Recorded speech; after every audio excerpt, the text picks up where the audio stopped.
Arthur. Hello. So pleased to be with you today here at this great event. So we started our collaboration, it was about 18 months ago, and we are here to share our experience.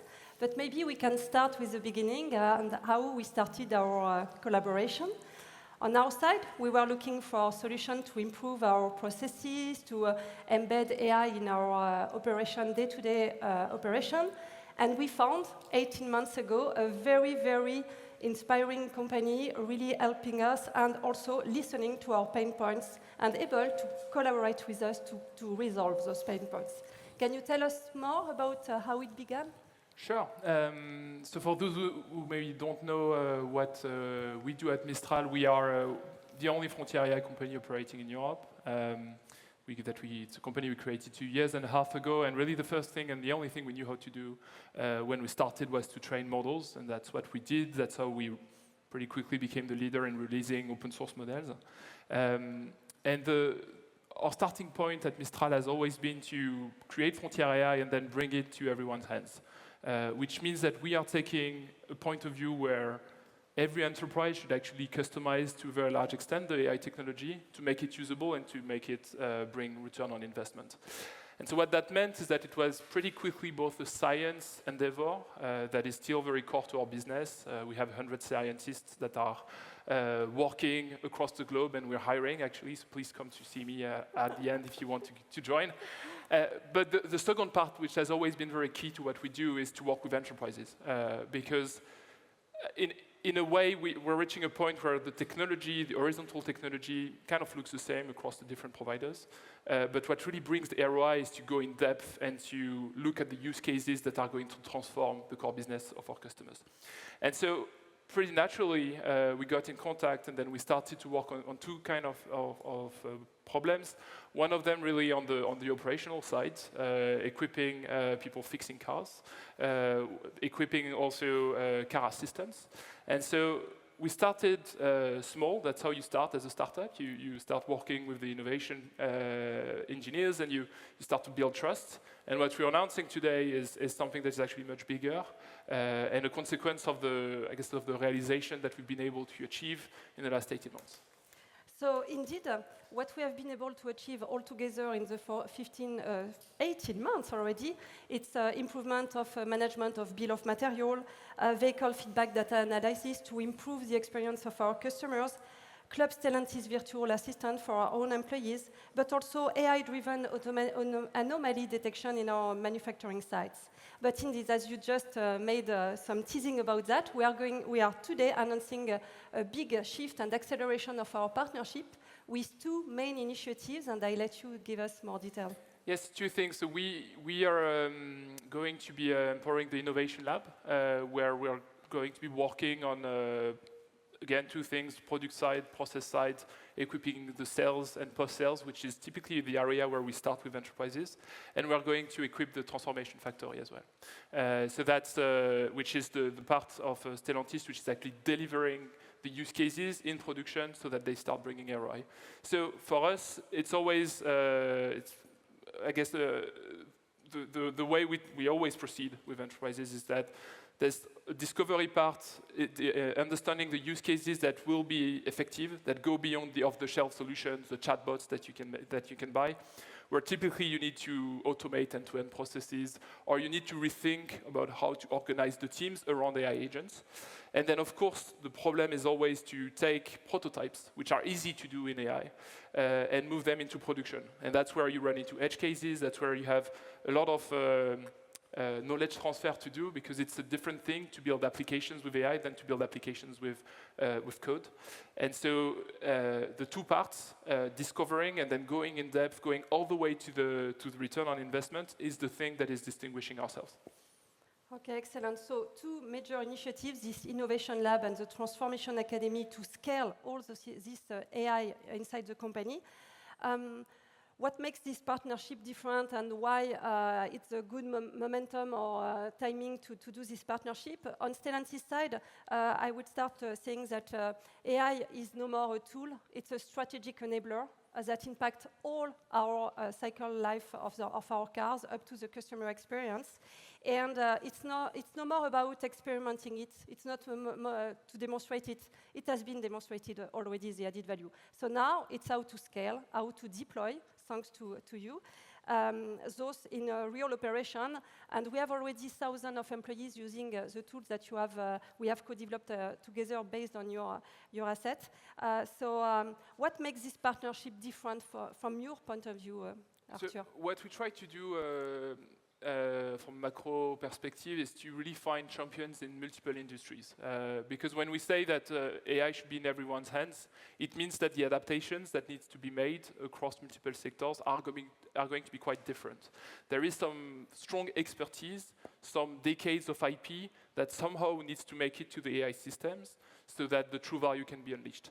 And for us, Stellantis is our first partner in the automotive industry. And as you said, the automotive industry has all of the characteristics that makes generative AI useful for two reasons. One of them is that it's very operation heavy. As you know, there's some manufacturing, there's a very complex bill of materials, very large supplier networks, also a complex sales process and then post-sales process, because you need to maintain, you need to make sure that you have the strong quality control. And so all of these things are actually, there's a lot of transactions happening there. You need to talk to your supplier, make sure that they're on time. You need to you have thousands of people that are actually working on those operations. And what AI actually allows to do, if you think about how to automate certain of the processes entirely, is that it's going to save time from those operators so that they spend more time on other things that have more value.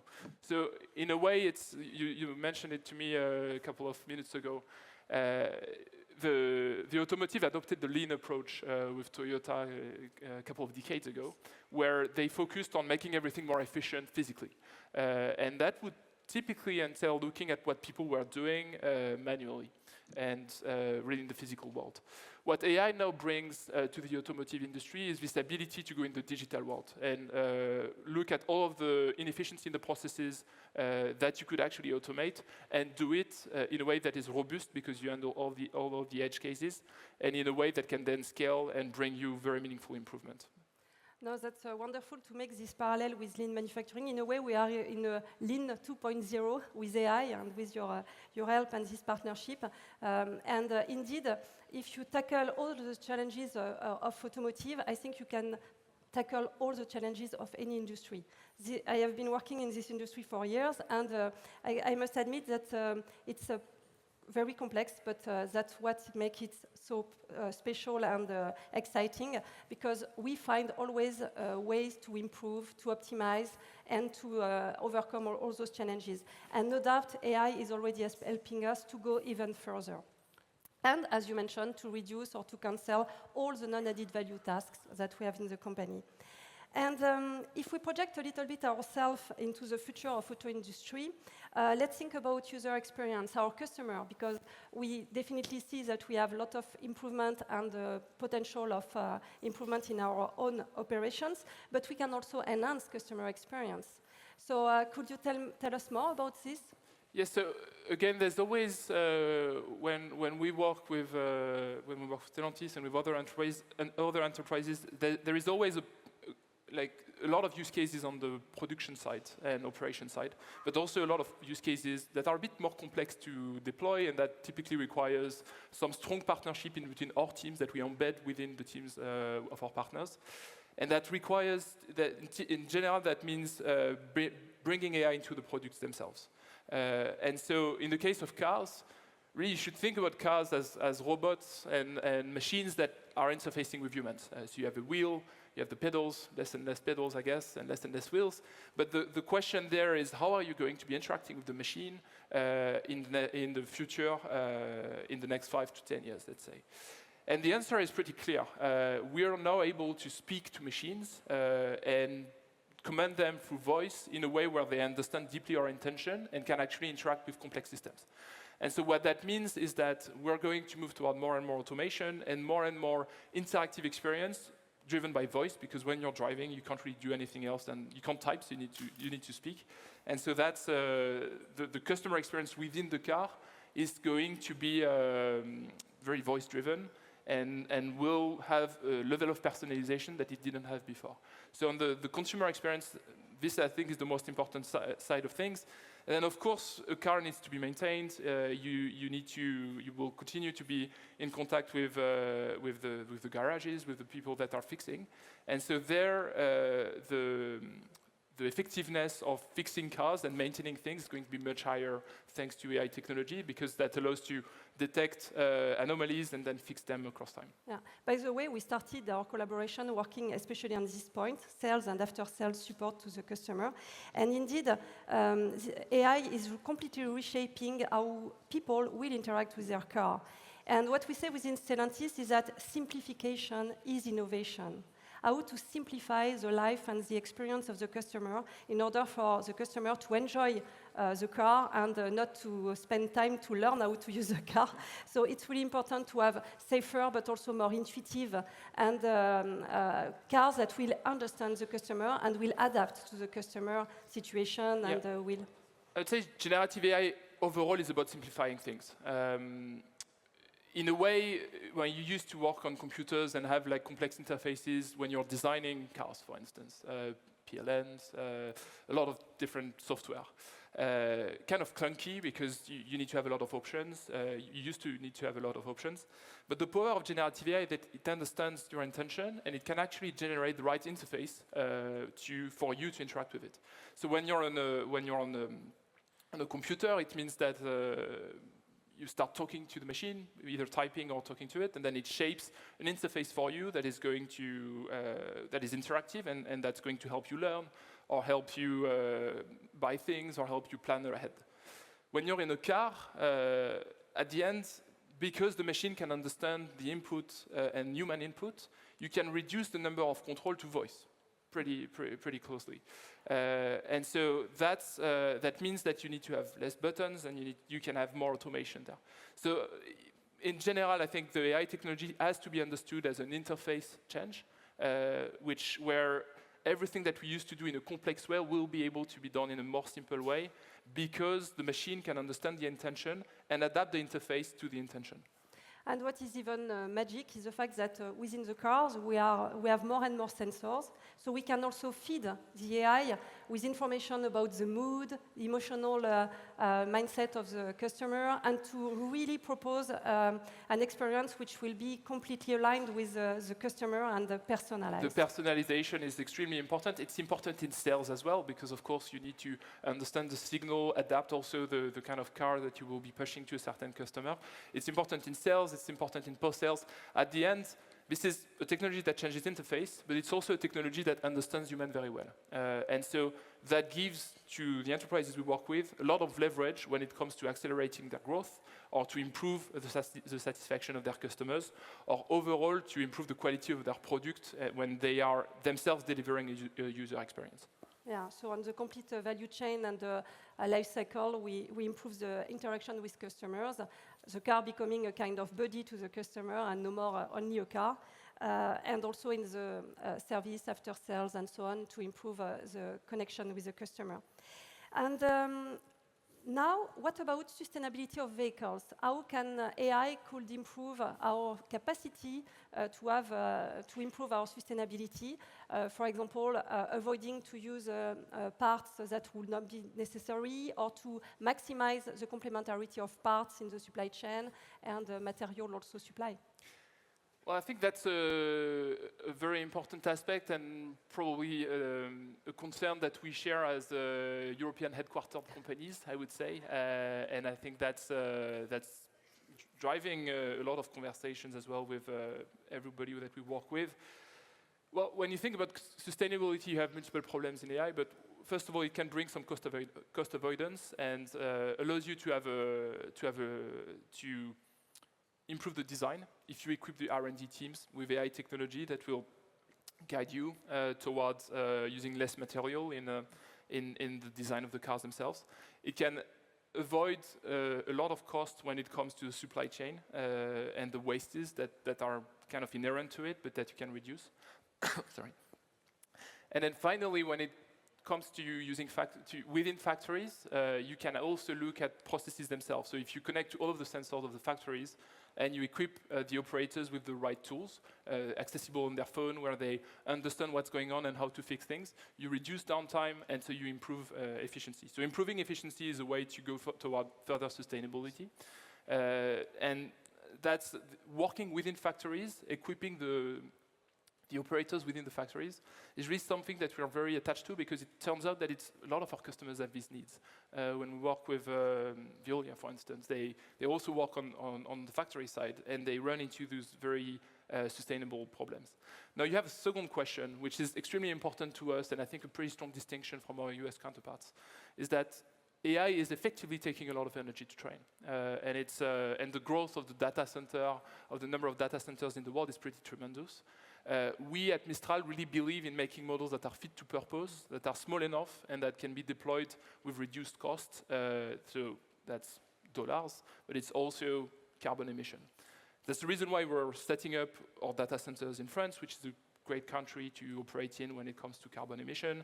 And it's also the reason why we've been dead focused on making models really fit to purpose, deploying much less, using much less energy than our US counterparts, but bringing much more value to enterprises. That's wonderful. You help us to reduce our consumption of material, having a better design through AI, and we use AI, which is using less energy, thanks to all the strategies that you have put in place. And coming back to energy, I want to rebound on what you said about plants. What we have experienced already within Stellantis is that we have been able to reduce by 23% the energy consumption of 2 plants in Mirafiori and Windsor, using digital twin of our factory and being able to improve energy consumption of those factories. So it's really bringing added value on the sustainability road. And you can go a step further if you use generative AI, because I think in those cases, this was very quantitative and using predictive machine learning, which is something that is extremely important to set up. It's always, just never do generative AI by itself. You always connect it to tools that have predictive capabilities. But if you put in generative AI, you can actually change the processes within the factories themselves that involve humans. And so they will save more time, they will be able to fix the machines faster, and that brings a further gain of efficiency. So you can double that in the coming years if you focus there. Excellent. So a lot of potential. And we started to demonstrate it with all the first deployments that we have done and work we have done on bill of material, on sales and after-sales applications, and much more to come with those 2 initiatives in the reinforcement and acceleration of our partnership with the Innovation Lab and the Transformation Academy. So to close this discussion, Arthur, I would like to ask you, what is your boldest prediction for AI in mobility, in automotive industry in the near future? Well, I think I guess I'll say 2 things, because I also want to give a call to this audience. On the automotive side, I think basically creating cars is the robotic problem on 2 directions. First thing is that you need to automate factories, and the other thing is that you're actually building robots. It turns out that the models that we're building have great capacity to be connected to different kind of sensors, and can drive control, and can interact with humans.